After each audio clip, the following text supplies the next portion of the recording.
Hello, everybody. Welcome to the Ego Lab podcast. My name is Tony. And I'm Brian. And today we are going to be talking a little bit about failure.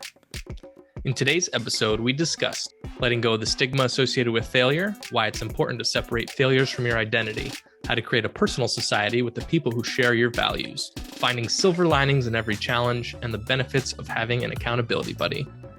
And remember, we're all just primates doing our best.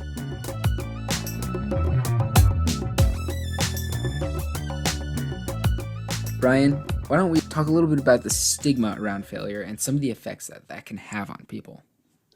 Yeah, I think we got to be careful when we just throw the word failure around because it has this negative connotation, when in reality, we can reframe that so easily, take that stigma away, and there's a whole lot of value. Anytime we can go through life and feel like we've accomplished something, a lot of times along the way, a lot of that learning and growth comes from what we might see as failure at the outset. When we look back at some of the best parts of the journey. Yeah, I'm totally with you. Failure has this huge negative stigma. And I think in general, a lot of people have this fear of being a failure. So, what do you think this a failure represents to people? And what does it mean to be a failure? Yeah, we have a society that if you pick up any magazine or turn on TV for years, for decades now, it's just been the stars and all the flashing lights and celebrities and money and what goes along with, what our society deems as success. When I think about what it means to be a failure for me, I think it means not living in line with the life I want to live. We've talked in previous episodes about how to pick values and goals and things like that. And if you asked me 10 years ago, it would have been a totally different answer. I would have maybe said, it's a failure if I don't have X, Y, or Z accomplished, or if I don't own X, Y, or Z, or if the people around me don't look like X, Y, or Z. But now, as time has gone on, the metrics that I use to evaluate my successes and failures are completely different. And that all comes as a result of what in the moment I might have considered a failure, but now looking back are those growth opportunities. But you can't always piece that together in the moment. So it's kind of that overlap where you have feels like a failure, but could be what leads to one door closes, another door opens.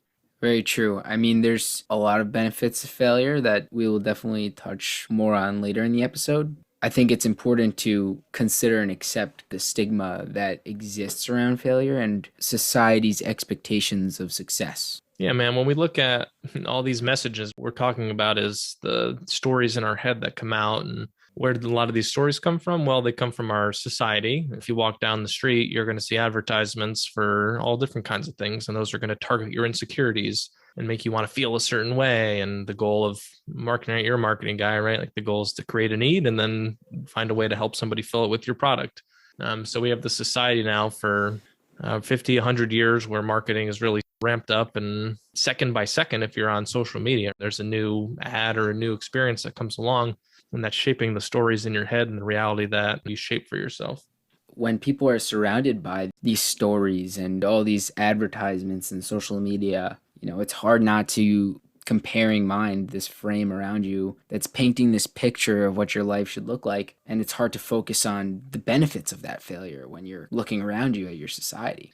Yeah, I think it's important as we start to peel back the layers here that we just see this idea of failure as a spectrum, or, I love to go to the spectrums, right? Like everything we make so black and white, and we take this concept of failure and it looks a certain way. And then we start to put gradations in there. And it's not just, it's either yes or it's no. It's okay, well, it's some kind of 0 to 100. There are some things that you do that you'd want to peel back, be like, yep, I didn't learn much and I definitely don't want to do that again. That's a terrible failure. And I learned from it and I'm moving on. There's no need to get into the nitty gritty. And there are things where you can reflect on, you can look back and say, is it really, I got that F in that class, but maybe that's a good thing because now I know it wasn't so much that the class was hard. It was just I couldn't get interested in it. I couldn't find a way to connect all the learning. And maybe I wasn't sure about this major, and it's confirmed for me now that I'm going to move in another direction. So it's important to start to see that we can have different pieces of these things that come together. I don't like the idea of saying I have something, like I have failed, I have anxiety, all these things. I prefer saying, okay, there is failure present, or there's anxiety present, or something like that, where you don't associate your self-worth or your self identity with these moment to moment things, because in one moment you can experience this and the next moment it goes away and there's another experience present. So to continue to associate with these things, I'm a failure, that says a lot about you. And are you a failure? Probably not. Did you experience some failure in the moment? Yes, we all do. And to be able to separate that, I'm a failure, from I have experienced failure, there's failure present.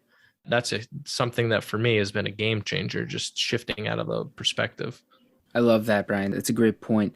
And for the audience out there, I challenge you all to think of something. Think of something that makes you feel like a failure.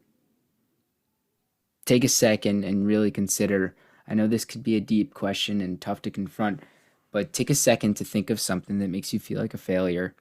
And like Brian just said, take a moment to reframe it. Try and reframe that into something that's positive. Separate it from yourself and ask yourself, how can I make this into something that's positive? I think it's important to not to get caught up on the idea of making everything a positive. There's a value in that, but it's okay to feel like crap sometimes. And I think in our society, it's either we want to help other people take away the pain, or we want to make things better for other people so often. And we do the same for ourselves. When something doesn't feel good, we want to remove that pain immediately and we want to move past it as soon as possible. But I think there's a lot of value just accepting it. Like in the moment, this doesn't feel good. It's not something I want to experience again, but I don't need to blow right past it. That's very true. You definitely don't want to think that everything needs to be berries and rainbows, and but I do think that there's nothing you can do about the situation that you're in. So if you're in a situation that sucks and you feel like crap, say you're running a marathon, well, it's going to hurt. It's going to suck. But you can still think about the positives that come from the marathon. You know that after that marathon, you're going to feel amazing. You're going to feel proud of yourself and you're going to be pushing your limits. Even if you don't feel great all the time, always look for the silver lining, even if it sucks. So David Foster Wallace is an author and had this commencement speech at Kenyon College, but just talks about how he's supposed to go up there and make everything seem rosy and like this is the greatest of all things in the world and paint this picture. His advice is a little contrarian, where he says life's a grind and it takes work. That's a part of life, right? Like it isn't always like amazing in every second. And I think that's part of the reframing is, there are moments where it's awesome and you can find joy in all those little moments and not get too bogged down by the failures or setbacks, live a little bit more of a balanced, graceful life than always feeling like it has to be a 10 out of 10 at every moment. That's really funny to me. This is better bring up something a little bit existential, but I always find it really funny how, like, at the end of the day, we're just kind of primates, like, walking Oh, around. yeah. We're doing random stuff, trying to, like, and we're going against entropy, which is, for the audience, if you don't know what entropy is, like, the universe just goes in the pattern of disorder and chaos slowly. And I was going to tie this back somehow, but I completely forgot how. On that note, there's something I've been doing lately. And anytime I feel like I should be doing something else or I need to be accomplishing something in this moment, I think about if I was a human 3,000 years ago, what would a successful day look like 2,000 years, 1,000 years ago? And it's so funny when you start comparing yourself as just a human being that just happened to be born in this time versus a human being happened to be born 2,000 years ago, would have been farming for 12 hours or, working in a blacksmith shop or working on a pair of shoes for 12 hours a day. And here I am getting to sit down. I come home from work and turn on Netflix and like, well, okay, like that's pretty Yeah. sweet. Like at the end of the day, I might not write a book in my free time every couple weeks, pop one out, but it's okay. Like I get to, there's something nice about living in the society today that is super fast paced, but yeah, you can enjoy some of the nice stuff too. Yeah, yeah, exactly. That's really funny. Just sit down, compare yourself to somebody 2,000 years ago. You'd be like smashing rocks together, trying to make something. Uh, Maybe not, but You have to go a a little bit little, a farther little back to further, the Smashing Rock a little space. bit further back. Yeah, but yeah, but it's just funny because we're like, what brings us satisfaction? I think like as humans, we just like accomplishing things. I think it's easy to get caught up in your instant gratification, but I think at the end of the day, for some reason, we like accomplishing things, and that brings us deeper Where do you think satisfaction. that comes from? Well, if I had to guess, that's probably some evolutionary advantage. The fact that if you're doing more things, getting things quote done, then you're more likely to survive. Interesting. Otherwise, if you're just sitting there doing nothing and you have no motivation to get things done, you're just going to probably die or starve. I thought of it as a little different. I keep going to the culture of feeling like we have to do things and accomplish. There's a difference between being busy and being productive. And a lot of times you can work 100 hours a week on a million different things, wind up in the same spot that you started. And somebody could work for 5 hours and really move the ball down the field, or, whatever the expression you want to use is. So I think when you're reflecting back on that, am I a failure? Go back to those values, go back to what you really want to accomplish, and forget about what the number is of things you need to do or what you need to see in your bank account. Just circle back to, what do you actually want to see happen in your life? It's your life. What do you want to see happen? And if it doesn't, sometimes you got to do stuff you don't want to do. But at the end of the day, if you're charting your course in the direction you want to go, you get to decide what's a success and a failure. And if you can build yourself up where you feel good about that, then you can start turning down the noise everywhere else and focusing on what matters. Can't say it enough times. Again, checking out our Destinations podcast could expound on that point a little bit more. If you're reaching for something big, if you have this vision, you just keep going until you get there. Every failure is just a lesson. It's just a road bump that gets you closer to achieving that vision. So I think that's something to keep that in mind, that there's a big picture, that, a part of the story, there's always a conflict. You have to get through the conflicts and then eventually you get to the happy ending. Sure. And I think if we look at this experience of people's emotions over the last decade, 2 decades of the internet, 30, 40 years ago, you connected with people, you really shaped your society other than what you might have read in a newspaper. And now tech companies are controlling and modifying what's in front of your face based on algorithms and things like that. Your society really is your closest 15 or 20, maybe 30 relationships. And there's this kind of idea of the general society and how the society is and what the society views and thinks. But society really is, in your personal life, who you spend your time with. Like, your 30 closest relationships is society to you. It's what the people around you would say about you. It's what your interactions are like with the people around you. I think that's an interest, like, kind of can change your viewpoint a little bit on how intimidating society can be.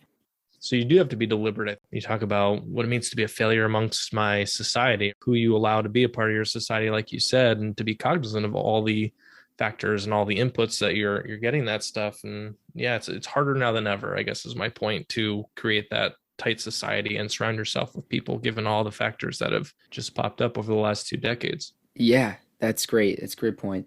Really, I think for the listeners, I think you guys maybe want to consider, if you have something that makes you feel like a failure, in whose eyes? In whose eyes are you a failure? Is it the society that you're perceiving? Is it compared to social media? Is your mom calling you a failure? Is it your closest friends? Is it your family? In whose eyes do you feel like a failure? That's definitely something you should consider, because if it's the people around you and you feel happy with your decisions, then maybe it's time to shift to people who might find what makes you happy also makes them happy, where you can be happy in the society that you create for yourself. Yeah, I mean, there's this great quote that's attributed to Mark Twain. It says, "I've lived through some terrible things in my life, some of which actually happened."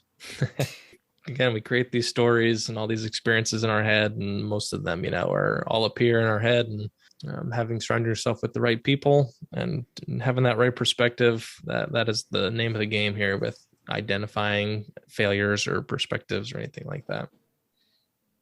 Yeah, so let's talk a little bit about accountability with failure. I mean, I think that this might actually be one point that I can relate to a lot. If you make the same mistakes over and over again, that's when it's insanity. I think that's Einstein, right?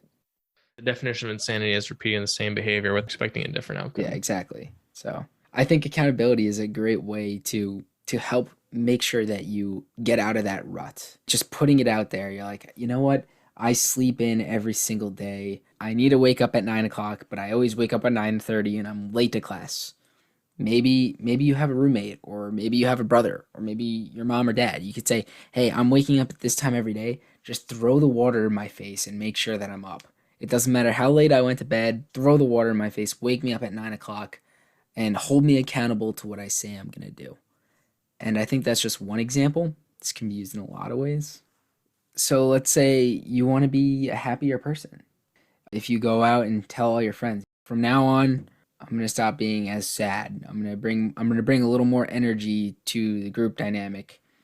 And then maybe you come in and you're feeling kind of slumpy, and your friends will be like, "Hey, what's up? I thought you're going to be more energetic lately." And I'll actually What's up, Mopey Tony? I'll actually give a personal example to this. I'm a super picky eater. I don't like trying foods. Ever since I was little, I didn't like trying new foods. And recently, I was like, I told my brother, I said, from now on, I eat everything. I was like, I eat anything. I don't care what it is. I'll eat anything. And ever since, my brother would, every time there's some weird food or something, he's like, hey, I thought you eat everything, Tony. And ever since I've started trying like all this weird food because I just said it and he's calling me out on it, and I guess I'm too proud to not actually do it.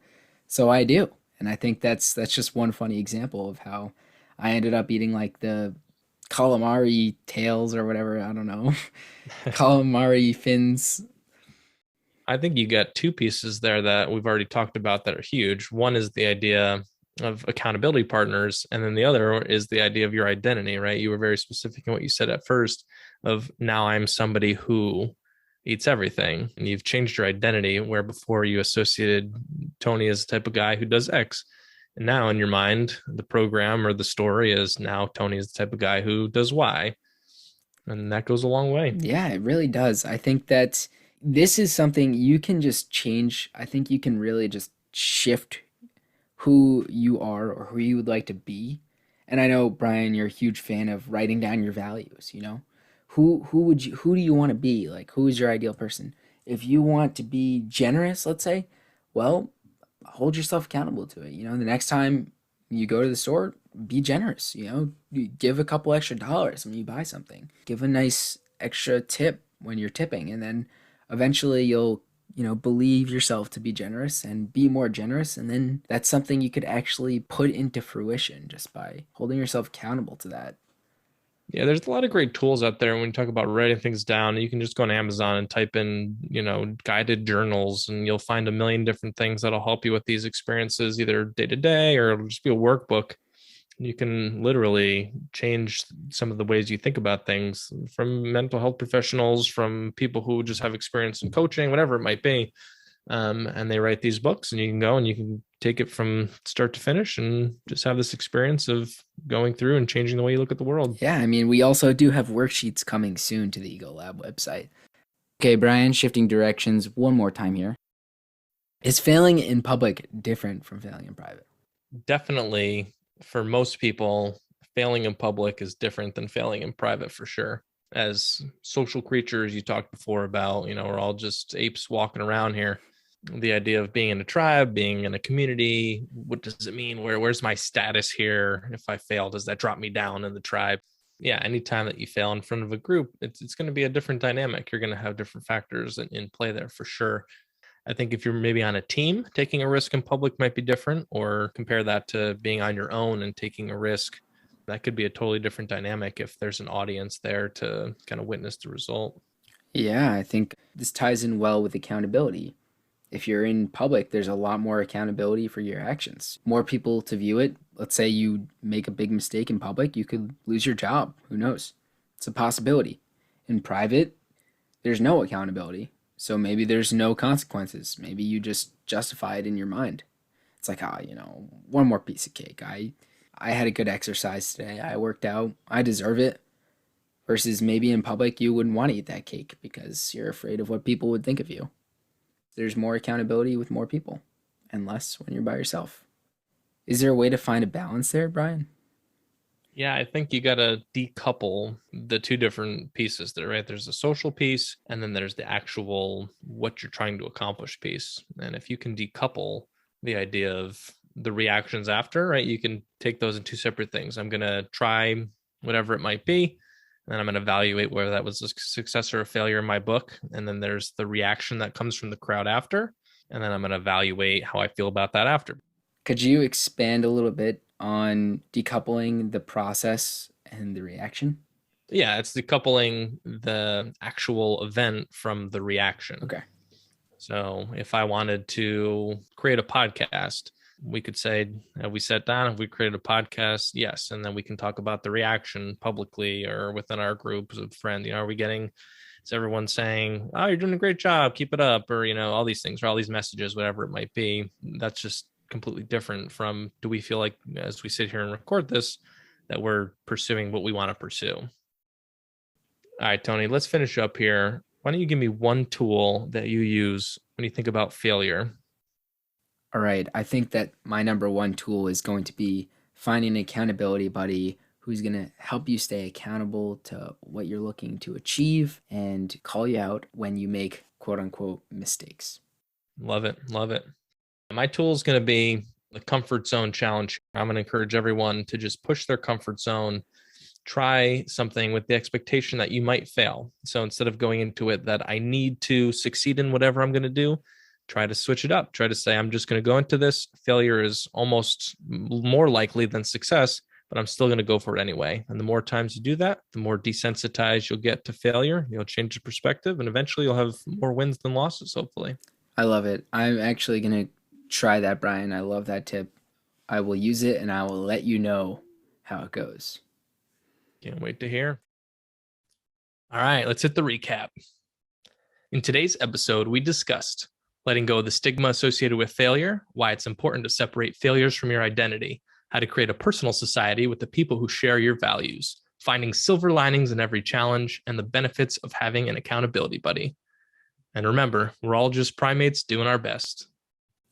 Thank you, everybody, for tuning in today. If you made it this far, we love you. Can't wait to see you in the next episode. Before you go, make sure to check out our top book recommendations, guided worksheets, and reflective questions on egolab.us. You can also find us on all social at Egolab Podcast. We encourage you to reach out and join the conversation.